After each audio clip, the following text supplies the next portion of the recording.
Assalamualaikum warahmatullahi wabarakatuh. Alhamdulillah kita kembali belajar ya, meskipun kembali melakukan pembelajaran dengan mode daring ya. Bapak mendapatkan laporan bahwasanya banyak anak-anak yang terserang penyakit ya. Yang sakit Bapak doakan semoga yang sakit ya diberikan kesembuhan oleh Allah Subhanahu wa taala dan semoga diangkat dosa-dosanya ya. Amin ya rabbal alamin. Sebelum kita belajar seperti biasa mari kita ucapkan basmalah. Bismillahirrahmanirrahim. Oke, kita memasuki tema 7 subtema 2 ya, ilmu pengetahuan alam. Perubahan wujud benda yang dapat kembali ya. Perubahan wujud benda sudah kita pahami bahwasanya ada 6 ya, yaitu membeku, mencair, lalu mengkristal atau mendeposisi, lalu menyublim, menguap dan mengembun ya. Ada 6 semuanya perubahan wujud benda. Sudah Bapak suruh hafalkan kemarin ya, semoga masih ingat semua. Oke. Perubahan wujud benda yang dapat kembali. Artinya, kita bacakan saja ya. Wujud suatu benda dapat berubah menjadi wujud benda lain. Ya, tentu saja. Misalnya air yang membeku menjadi es atau es krim yang mencair saat didiamkan di ruang terbuka. Namun benda yang telah berubah wujud tersebut dapat kembali ke wujud asalnya dengan beberapa perlakuan, ya. Misalnya air yang telah berubah menjadi es dapat kembali berubah menjadi air jika didiamkan atau dipanaskan ya. Jadi airnya sudah berubah jadi es tuh, membeku. Lalu bisa lagi berubah kembali menjadi wujud semula yaitu air dengan cara dipanaskan ya. Nah, ini. Air yang dimasukkan ke dalam freezer menjadi es. Es yang didiamkan di ruang terbuka kembali menjadi air atau mencair. Dia kembali ke wujudnya semula. Oke, silahkan dibuka di halaman 114 ya, bukunya di buku 5C ya. Kita isi bersama. Ada gambar A, B, dan C ya. Isilah dengan jawaban yang tepat sesuai gambar tersebut. Gambar A mengalami proses apa ini? Ada lilin yang dibakar ya. Lilin yang awalnya benda padat ketika dibakar lalu menjadi benda cair ya. Yaitu perubahan wujud dari benda apa? Kita jawab bersama ya. Gambar A itu proses mencair ya. Gambar A lilin itu mencair yaitu dari benda padat ke benda cair. Sebenarnya nggak hanya mencair tapi juga ada menyublim ya, menyublim dari benda padat menjadi benda gas. Ini kan api gas. Nah, itu tulis aja mencair dari padat ke cair. Lalu gambar B mengalami proses apa ini? Ada gambar kopi yang didiamkan. Lama kelamaan kopinya panas kan? Ada uap air di sini. Nah, kopi yang bendanya cair lalu menjadi uap air yaitu benda gas disebut, kalau cair ke gas disebut apa? Menguap ya. Gambar B mengalami proses menguap yaitu perubahan wujud dari benda cair ke benda gas. Oke. Diisi ya, sambil diisi ya, nanti akan Bapak koreksi. C, ada gambar es krim yang didiamkan ya. Gambar C mengalami proses mencair. Ya kan? Yaitu perubahan wujud dari benda padat menjadi benda cair. Bandingkan ketiga gambar tersebut dengan teliti. Menurutmu benda manakah yang dapat mengalami perubahan kembali menjadi wujud semula? Ya. Nah, di antara tiga ini benda mana nih? Jawab sendiri ya. Benda mana yang bisa kembali ke wujud semula? Ini yang semula padat, lalu dia mencair kan? Bisa nggak dia jadi padat lagi? Nah, ini benda cair jadi benda gas kan, uap air, bisa nggak dia cair lagi? Sama seperti ini.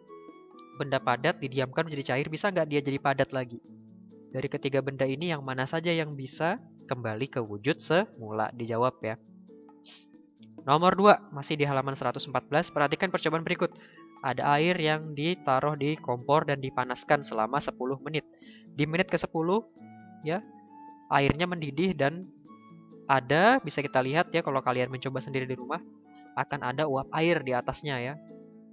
Nah, apa wujud benda yang dihasilkan pada percobaan di atas ya? Kalau uap air ini wujudnya benda gas ya. Berarti yang A ini benda gas. Apa yang terjadi jika panci dibiarkan terbuka saat mendidih? Apa? Ya.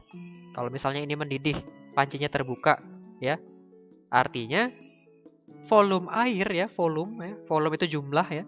Volume air yang ada di dalam panci ini berkurang. Kok berkurang, Pak? Karena airnya itu tadi kan berubah menjadi uap air tuh, keluar semua. Nah, berkurang dia lama-lama meskipun tidak terlalu terlihat.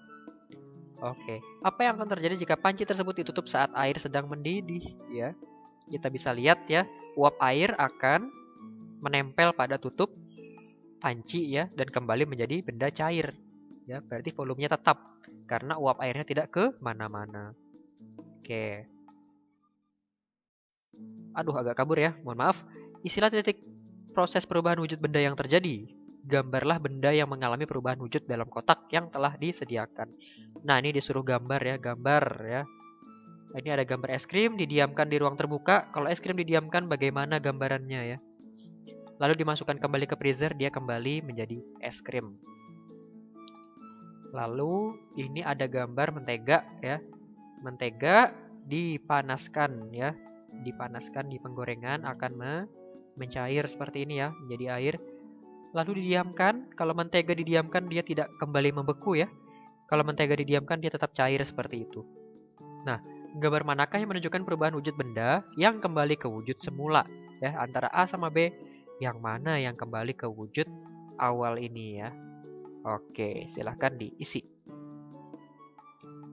Lalu pembelajaran 2, faktor yang mempengaruhi perubahan wujud benda ya, faktor penyebab. Kok bisa wujud benda bisa berubah? Perubahan wujud benda dipengaruhi oleh kalor dan panas. Kalor atau panas sama aja ya. Contoh perubahan wujud benda adalah proses mencair, menguap, dan menyublim.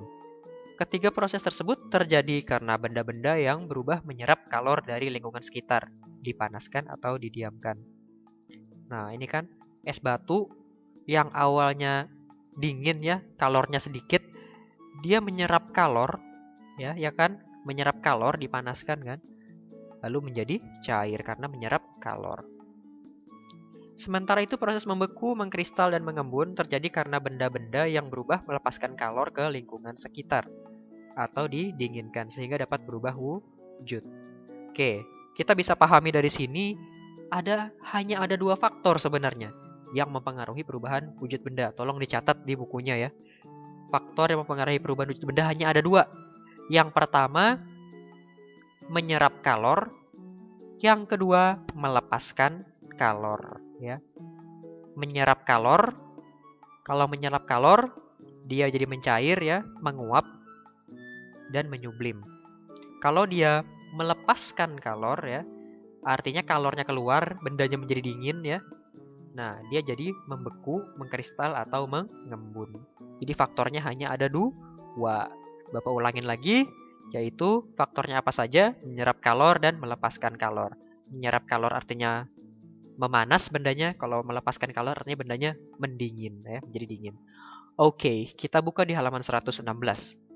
Lengkapilah tabel perubahan wujud benda berikut. Ada mencair ya. Mencair itu kalornya apa? Ya.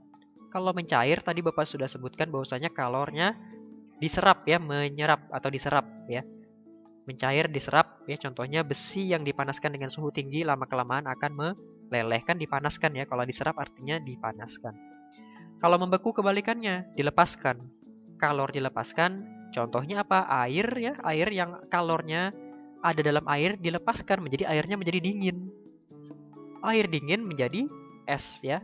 Bapak, berarti di sini tulisannya air yang dimasukkan ke dalam freezer menjadi dingin ya, sehingga menjadi es. Oke. Nah, ini berarti ini yang harus kita isi. Kita baca dari kanan. Kamper yang lama-kelamaan akan habis saat didiamkan. Kita sudah belajar bahwasanya kamper yang habis itu artinya menyublim ya. Dari benda padat ke benda gas ya. Lalu kalornya ternyata diserap ya. Kalau diserap di sini berarti menyublim. Next, munculnya bulir-bulir air di sekitar tepi gelas yang berisi air dingin. Nah, kalau kita minum air dingin ya atau es krim pasti bungkusnya itu kan ada airnya. Kok bisa dari mana? Itu yang disebut dengan mengembun. Di sini tulis mengembun. Mengembun itu artinya kalornya dilepaskan ya, karena mengembun adalah kebalikan dari menguap. Artinya menguap, kalornya ini yang nomor selanjutnya, menguap kalornya diserap ya. Menguap kalor diserap. Contohnya apa? Contohnya yang ini tadi. Yang mana? Nah, ini tadi, air yang direbus menjadi uap air. Ya kan? Next. Dilepaskan, proses terbentuknya kristal es dari udara yang dingin. Ini kalornya dilepaskan ya, kristal es ya, seperti salju atau bunga es yang ada dalam freezer kalian. Itu kalornya dilepaskan ya, udaranya ya. Nah, itu perubahan wujud bendanya sudah kita pelajari kemarin. Apa itu? Mendeposisi ya, atau mengkristal. Oke. Nah, nomor 2 halaman 116. Tuliskan percobaan, tuliskan perubahan wujud benda yang terjadi pada rangkaian percobaan tersebut. Dari benda padat berubah menjadi benda cair, lalu berubah kembali lagi menjadi benda padat setelah api dipadamkan dan lilin didiamkan ya. Bapak yakin semua pasti pernah lihat lilin ya. Kalau lilinnya sudah dipadamkan, dia akan mengeras kembali. B. Apa yang dialami lilin saat dibakar? Apa? Mencair ya. Apakah terjadi pelepasan atau penyerapan kalor? Nah, kalau mencair tadi kalornya dilepaskan atau diserap? Ya. Ternyata yang terjadi adalah penyerapan kalor ya. Penyerapan kalor dari sini, dari api ini ya. Kalornya diserap sehingga dia mencair. Ya, ingat lagi, balik baik-baik. Penyerapan itu dipanaskan, kalau pelepasan kalor itu didinginkan. Oke. Dicatat ya biar ingat ya. C. Apa yang dialami lilin yang mencair saat didiamkan? Membeku ya. Karena dari benda cair ke benda padat lagi kan. Nah, apakah terjadi pelepasan atau penyerapan kalor? Terjadi pelepasan kalor ya. Kan ini kan panas ini nih yang cair ini. Lilin yang panas ini mencair dan cairan ini panas. Ketika didiamkan kalornya lepas tuh ke udara sehingga dia menjadi dingin. Ketika dingin dia membeku. Oke. D. Tuliskan contoh peristiwa lain yang dapat mengalami rangkaian perubahan wujud seperti gambar di atas. Ada nggak peristiwa lain yang ketika dia dipanaskan, ya, yang nggak harus dipanaskan sih, intinya dari benda padat ke cair ya, pasti dipanaskan ya, dari padat ke cair, lalu dia cair ke padat lagi. Ada nggak benda lain selain itu? Tolong dituliskan contohnya ya. Oke. Nah, lanjut. Faktor yang mempengaruhi perubahan wujud benda. Kamu yang bagian 2 ya. Kamu telah mempelajari bahwa pelepasan atau penyerapan kalor dapat mengubah wujud benda ya. Ada 2 kan? Bapak ulangin terus pokoknya biar ingat. Pelepasan atau penyerapan kalor. Ya, faktornya 2. Keduanya dapat terjadi dalam satu proses sekaligus. Kok bisa? Nah, ini contohnya misalnya dalam pembuatan minyak wangi dari bunga ya, minyak wangi parfum ya. Yang pertama, nah ini bagian 1, nomor 1 ini. Saat dipanaskan, air rebusan bunga akan menyerap kalor dan menaikkan suhu. Akibatnya air akan menguap. Ini kan dipanaskan, dia menguap. Ketika menguap, ini tertutup ya. Ya, uap airnya akan masuk ke sini dan di sini ya. Nah, ini. Uap air yang terbentuk kemudian dicampur dengan air dingin. Nah, di sini kan. Dicampur dengan air dingin. Nah, sehingga hal tersebut menyebabkan uap air yang panas melepaskan kalor untuk menyeimbangkan suhu sehingga terjadilah proses mengembun. Mengembun sudah kita pelajari bahwasanya mengembun itu dari gas ke cair ya. Ketika dia jadi uap air kan menjadi gas. Lalu dicairkan lagi dengan cara mengembun ya. Jadi cairan lagi dia, jadi benda cair lagi. Hasil dari pengembunan air, pengembunan uap air tersebutlah yang disebut dengan minyak wangi. Nah, ini. Jadi embunnya tadi yang diambil. Ya, sari-sari wanginya dari bunga tadi yang diambil. Terjadi minyak wangi di sini ya. Bapak ulangin, air rebusan bunga dipanaskan ya sehingga menjadi uap air. Oh, ini bunganya di sini ya. Menjadi uap air lalu didinginkan. Didinginkan sehingga uap air tadi menjadi cair, tapi tidak semuanya yang pindah ya. Hanya sebagian kecil. Ya. Sebagian kecil inilah yang disebut dengan minyak wangi.